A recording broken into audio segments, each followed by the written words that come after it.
1920 నుంచి ఇప్పటి వరకు దాదాపు 104 సంవత్సరాల అద్భుతమైనటువంటి చరిత్ర కలిగినటువంటి industry direct selling. It is not the fake industry and it is not the business of selling A soap, it is the business of giving a hope.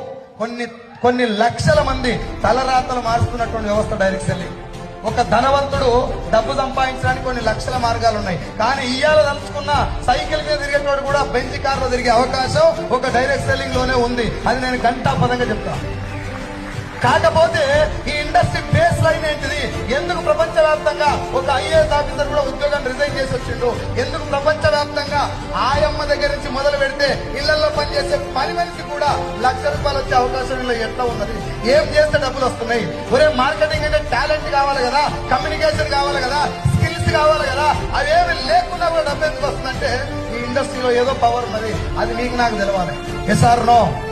So direct selling అంటే ఏంటిది అని చెప్పే ముందు డైరెక్ట్ సెల్లింగ్